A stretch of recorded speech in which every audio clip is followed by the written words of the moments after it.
So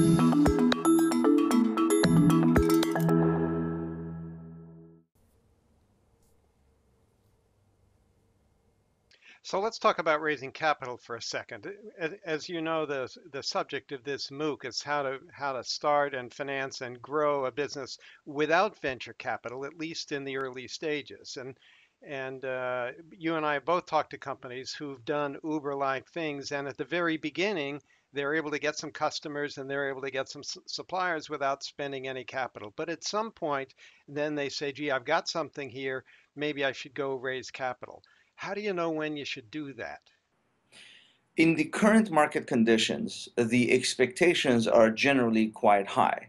So you cannot, unless you are a team that has built a company and just sold it successfully, you will not be able to raise capital that easily. So if you're that team that just built a company and sold it, you can easily raise $4 or $5 million with a PowerPoint. If not, if this is your first time, you do need to show traction. You need to show a very, very good team. You need to be after a market that is large enough. And you need to show a product or a service that has customer adoption. So my participants know that many VCs, well, a small number of VCs deliver very attractive returns on their limited partners Correct. invested capital. But Very small number. but it's a very small number, and the vast majority of them really don't do that. They deliver, low single digit returns at best, sometimes negative returns. The returns in Yes. Europe have been negative, as you know, for quite some time.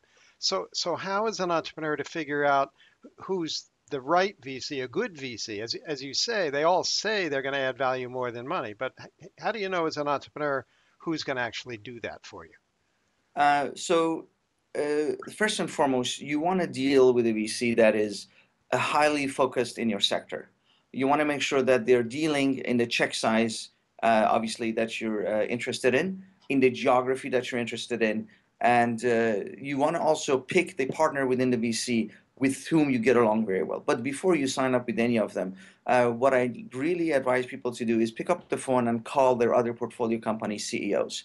How was the process of going through with them? What happened when you made mistakes? What happened when things went wrong? How did they treat you? When they said they were going to do recruiting for you, did they help with that? So if you take first round capital, for example, and Howard Morgan is one of the best VCs in the country, he takes on very few companies, but they have a CEO network. They provide user interface support. They provide recruiting support. It is an entire infrastructure and network that they provide every portfolio company. So the CEOs can work among themselves if they have issues. So that's the kind of support that you want. If you look at Andreessen Horowitz, they have a team of about 100 people that only support the portfolio companies. So money has been a commodity for a while now. And what you need way and beyond that money is the support that goes with it, which in my opinion is really, really key right now. In absence of that support, it's just money. Everybody says they deliver that support. Every VC says, well, if you just want money, take it from another guy. But if you really want help and advice and support, take it from me. You guys all say that, right? So Yes, how do you separate the wheat from the chaff? diligence. The same way the venture guys do diligence on the portfolio companies, a good CEO would do a lot of diligence on the VC to make sure that he's not putting the facts in the most flattering way, let's just say. Ivan, is it too late to do an Uber in other maybe still untapped categories, or do we have a long time yet to run here? Oh, I believe we have quite a bit of time to run. So, to give you financial services, a couple of the companies in the financial services that they do their platforms for lending, that segment right now is extremely hot. There's a couple of platforms for the construction segment that recently got funded, so that segment is Hmm. pretty hot. Realty Mogul just raised a lot of money. It's a platform for lending between accredited individuals and real estate real estate developers. That segment is very hot. So there is a lot of activity. And I think if you look at right now, there is a service that is for tailors. There is a service for private eye. There is a service for delivery. I mean, it goes on and on. And if you think about anything that we're doing on a daily basis, this intermediation will bring significant productivity increases to it. So I think this is going to continue. And the ones that I'm really anxious to see what happens is health, education, and government. Those are the areas that haven't been touched yet because of regulation and the involvement of unions. But if you're able to tap those, you do very well. Well, to tackle those, you're going to need to have the courage of a Travis Kalanick, right? To just Correct. take them on and be well prepared and get the consumers on your side, which he seems to have done quite well. Despite governments trying to shut them down. By the way, California government being one of them. Yeah, exactly. This is funny. This is where Yeah. the company is based, and they're trying to shut them down. So my participants are from all over the world, and much of the early activity in this arena, these matchmaker models, where you just provide a platform to bring buyers and sellers together with goods or services you don't own or ever touch. Yes. Much of that's been in the developed world, in California, coming out of London, and coming out of Berlin, and so on. What about entrepreneurs sitting in Latin America or in Africa? Should they go copy a Western concept and then hope to sell it to them? Should they do something more localized that really fits their own context? If you were advising them, what would you do? It's a very good question. I think to a certain degree it is highly dependent on the geography that you're in. So if you take China, I think Alibaba is a great example. And I think when Alibaba went public, it had one consequence that nobody has talked about at all.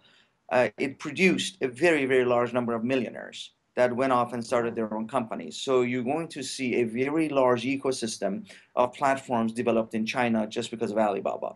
So I think the Chinese market is going to grow very, very rapidly, and they're going to do a really good job at it. If you look at South America, the internet penetration is quite high Yeah. and bandwidth is there, and the infrastructure is there to support platforms. And if I were in Buenos Aires or a place like that, I would try to copy the best models in North America and Europe and grow it to scale to be a very good acquisition target.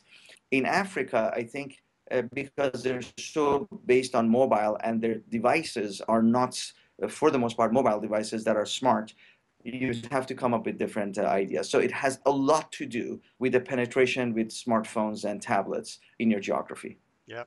And smartphone penetration is growing very fast, Yeah, especially in emerging markets, and frankly, pretty much leapfrogging the PC. Those people don't need a PC, right? They do all correct. their computing on a phone.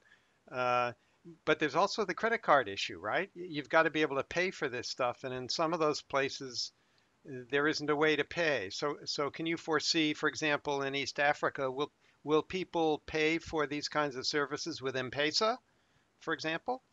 Do you think that Uh, works?